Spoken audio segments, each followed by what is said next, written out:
press media gi lengjan biriba punama ko ikai khumna bo chare ngasi tawjariba akhoi press meet se hojik mayamna so press ki akhoi ichinaw khara so dum sport ta chatpe yawmin narure Central Agricultural University koi Manipur gi kaw gi makhada akoi LDC UDC FCLA haidana tungan ba akoi thabak post kya ama kaw gi base masigi matangda miyamna hena khangnare hairiba thabak kawriba mayam se hujik haugiba 2023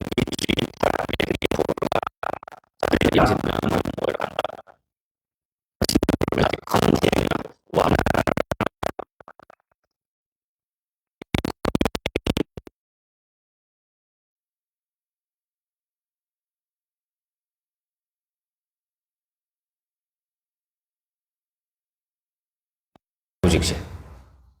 asidaida matam gi oiba tongan ba department gi natraga central gi mapung oina akhoi sigumba examination conduct torpa matamda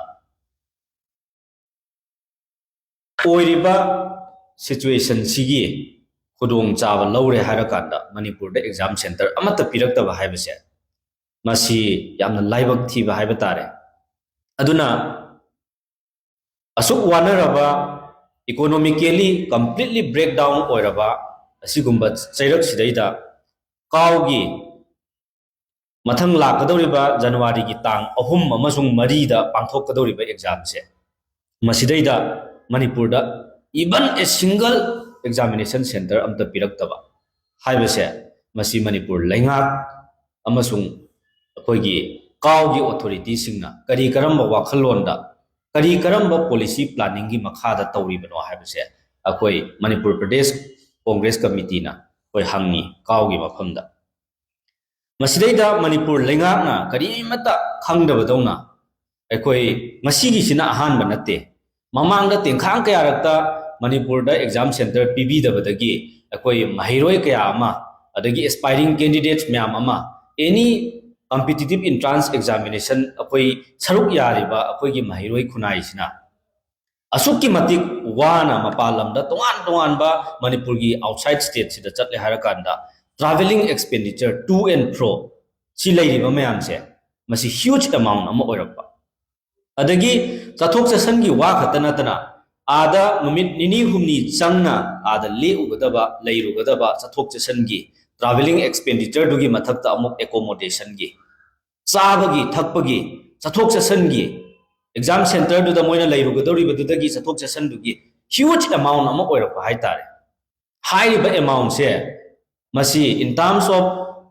30,000 minimum 30 to 40,000 se akoi chhatra amamna candidate amamna akoi expand torpa taragadi masi hujiki oiba prevailing situation sida kanana afford to bangam gadage haibisineba ado haugiba aspiring candidate mayam sina kawgi makhada lauriba thabak hairiba LDC UDC FCLA sigi makhada akoigi written entrance examination thagadoriba candidate mayam se makoina 19 December 2024 da amuk BC da akoi kawgi BC da akoi moi mayam pulle harakanda CM pisan grabaneba exam center se Manipur da amuktadi akoigi VC gi site gi khana naina bire harakanda sigumba authority china fajana angtang reconsider tobiraga Manipur da exam center ama PBO tangai phadana aduna tragadi inconveniences mayam ama akoi mayokna batare haidana tawbani adu VC na thawa isa sadabadawna akoi 19 December da pisangre admit card ngarang lakhre adu exam di tang ahum mari da pangthokkadoine hujik phawba yenge tawge haraga karamba matamda no silak toisi sidagi kaino festive season ne hujik se sahi loisalakpagi Christmas ki bye gi New Year gi mayam ama sidai da off holiday matam mayam am laikhrani Sigi Chairak Sidaida, Akoi VC Maigaidagi, Mana process Togadaba, Magi within this very limited period, within this very short span of time, Sida Kari Karamba process no Loduisi. Kosauna Raba Akogi Adumba, Nasigi aspiring candidate Mayamduna, Masi Amuk Nona Nasi Cow the VC Satlaga Unarakanda, Makoina Tamakawa Pumse. Akoi security provide Toba Namgani, Hiragati. Akoi keno tohange exam center sida akoi pige hai sinadi karino kona hangningi ba question se security provide toba ngamgani hai tardi government ki maikai dagi Manipur lenga ki maikai dagi hai ba exam sing si pangthok pada Manipur gi center sida security provide toba ngamni hai ba taragadi akoi pina na ba akoi sarkar ga wari sanar ga hotna ge hai dana Vice Chancellor Kauna, a Quincy aspiring candidate Mayamda, Quay Hazava Pira Ganeva, Kenotoration. Ado Karamna no, Makoina Sigi process, local Kadorivasi, Harakadamu, DGP the Che Tage, CM the Che Pige. Cow Maikaidagi, proposal Amat Toge, Cow Akoi VC da Makoi VC office the Hire DGP the Pige, Adagi Sarkar the Pige, Aduga High. Adudi moigi adugi process to tawringai matam sida exam se thadabadi yadabanina akoigi asuki matik wana matam sangna dagi practice tawraga akoi hona jadana akoi kanna adumaina hona jaraga laiba akoigi aspiring candidate mayam singse makoi se exam se ngambana tharo ngamdabana to hairi braba asigumba question mayam am lae aduna Manipur lengangna irang si loisanba Namdaba Kak Natana side by side in the same time Kaidawe Hamatamda Manipur da law and order late Habese Masai VC na Haiba VC office Tagi Haibado Maduna completely Akoi accept Tozare proof Tozareva security provide Tobangani Hai Taragadi exam si Akoi Tonana Nagi Hai Adoitadi exam Tabadu security provide Tobangam the Bahibasi Karamba Matam the Manipur the Siguma question Laki gave Amukta koi keno tawdri ba thengnarakri ba ado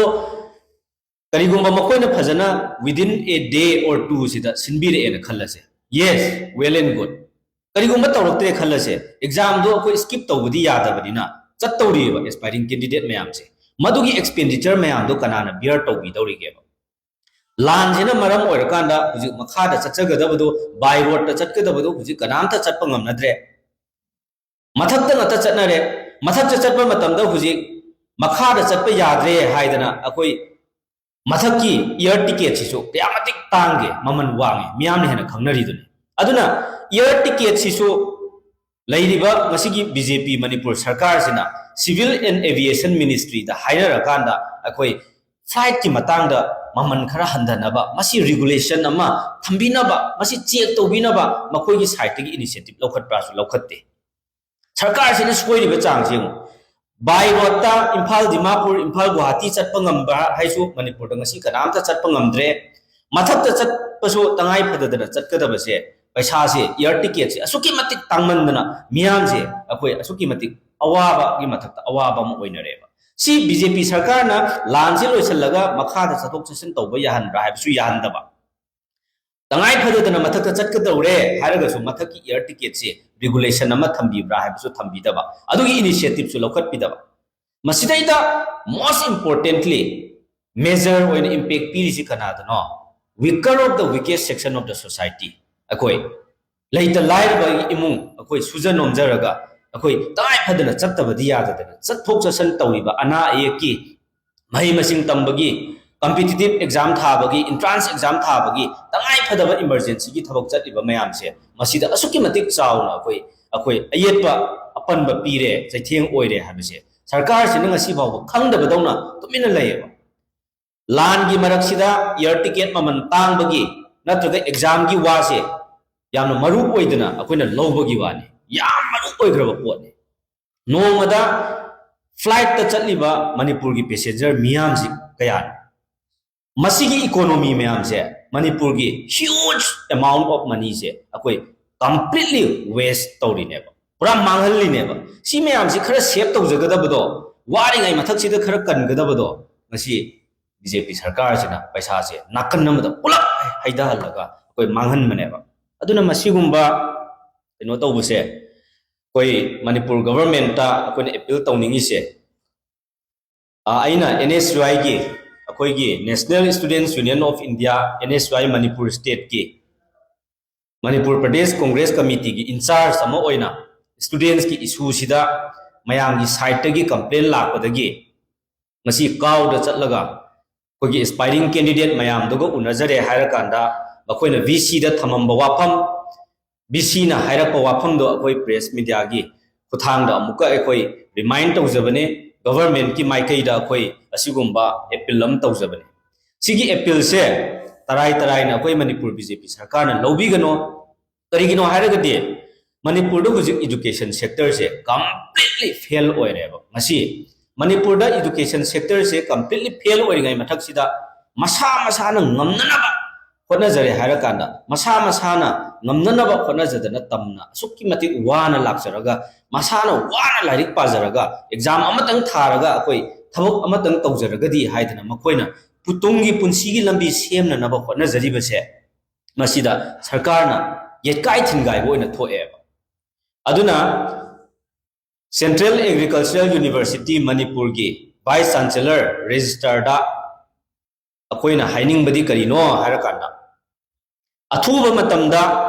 BC की माइकईदगी काउगी office दगी अखोई complete crystal clear clarification अमा पिबिरो मणिपुर दा हाइरिबा exam सिंगी centre पीगनी नत्रगा पीरोय खनरी खनगनी अखोई CM दा हाइगे DGP दा हाइगे दु नतबा पीबा ngमनी नत्रगा ngमोय in case करिगुंबा ngमोयदबो ओइबा तारगदी लैत लाइरबा महिरोय म्याम से मसीदी एग्जाम कमाइना थाबा चटकदगे हाइबदुदा मखोइना करी तौगदगे हाइबदो मदुसु तापियो नत्रगना एग्जाम से पोस्टपोन तौगदौरिब्रा खनरिङाइ मरक्ता मणिपुर की छात्र खरा सिगिदमक्ता खल्ले हायरकांदा काउना एग्जाम से पोस्टपोन तौबा ngमगदौरिब्रा मसीगी मतांगदा मणिपुर की BJP सरकार की स्टैंड करिनो मखोइना करिगुंबा इंटरवेंशन अमता तौरोइदब्रा मसी हाना करिगुंबा अमता खंगहौदब्रा मसीने एग्जाम कया कया ममांगदा थोखरे आइना ममांगदा हाइजगिबदुने हंदकी काउगी LDC UDC FCLA गिसिना हानबा नते तोंगान तोंगान बा एग्जाम कया ममांगदा एंट्रांस एग्जाम ओइसनु कॉम्पिटिटिव एग्जाम ओइसनु मणिपुर दा सेंटर पीदबदगी खुदोंग चादबा मायोकनगिबा मयामसे मियामसे छात्रसे यूथ मयामसे खोइसाउनरगा लैरबनेबा अदुना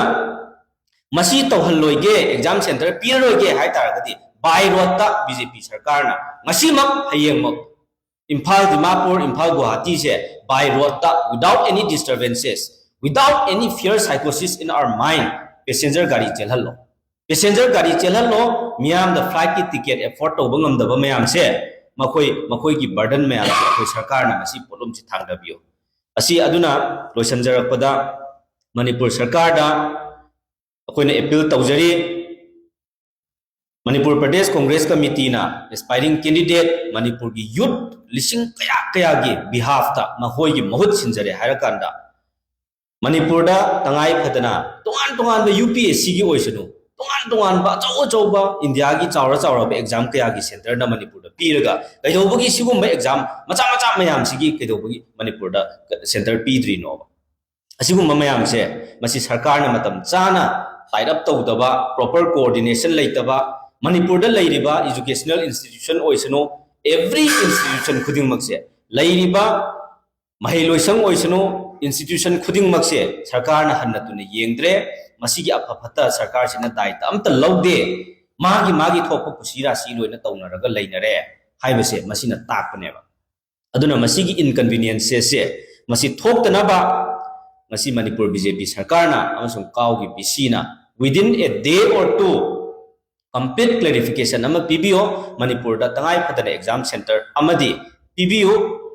अदुगी मतिक चाबा मागी लौखटफम थोकपा मागी प्रिवेंटिव मेजर्स तो सरकार गिने अखोई की साइड तगी अखोइना तौजनिंगबदी मनुंगदा करी प्रोसेस संगबगे हाइबदो अखोइना थिल्लगा ताकदब नतेबा करी तौगदब हाइबदो सरकार ना ओइना खंबियो हाइजबने अखोइना हाइजबदी अदो सुमाइना महिरोई खुनाइदा यूथ मयामदा थबक फंगदना ngasi की अनएम्प्लॉयमेंट की प्रॉब्लम ना पिक थलबा ꯊꯕꯛ ꯐꯪꯗꯕꯒꯤ ꯁꯃꯁ꯭ꯌꯥꯅ ꯄꯤꯛ ꯊꯜꯂꯕ ꯈꯨꯟꯅꯥꯏꯁꯤꯗ ꯑꯩꯈꯣꯏ ꯊꯕꯛ ꯈꯔꯗꯕꯨ ꯐꯪꯉꯒꯗꯤ ꯍꯥꯏꯗꯅ ꯅꯍꯥ ꯃꯌꯥꯝꯁꯤꯅ ꯌꯨꯠ ꯃꯌꯥꯝꯁꯤꯅ ꯑꯁꯨꯛꯀꯤ ꯃꯇꯤꯛ ꯀꯟꯅ ꯍꯣꯠꯅꯖꯔꯤꯕ ꯃꯌꯥꯝꯁꯦ ꯃꯁꯤꯗ ꯍꯦꯟꯅ ꯑꯃꯨꯛ ꯑꯩꯈꯣꯏ ꯈꯨꯔꯧ ꯊꯥꯡꯍꯟꯅꯕ ꯈꯣꯡ ꯈꯨꯠ ꯇꯦꯛꯅꯅꯕ ꯍꯣꯠꯅꯕꯁꯦ ꯃꯁꯤꯗꯒꯤ ꯈꯔ ꯀꯟꯅꯅꯕ ꯃꯅꯤꯄꯨꯔ BJP ꯁꯔꯀꯥꯔꯅ ꯏꯖꯨꯀꯦꯁꯟ ꯁꯦꯛꯇꯔꯁꯦ ꯈꯔ ꯀꯟꯕꯤꯌꯨ ꯑꯗꯨꯒ ꯀꯝꯄ꯭ꯂꯤꯠ ꯀ꯭ꯂꯦꯔꯤꯐꯤꯀꯦꯁꯟ ꯑꯃ within a day or two sida ꯑꯩꯈꯣꯏ ꯃꯅꯤꯄꯨꯔ ꯄ꯭ꯔꯖꯥ ꯃꯤꯌꯥꯝꯗ ꯊꯝꯕꯤꯌꯨ ꯍꯥꯏꯕꯁꯦ ꯃꯁꯤ ꯊꯝꯖꯒꯦꯗꯅ ꯇꯧꯖꯕꯅꯤ. Thank you.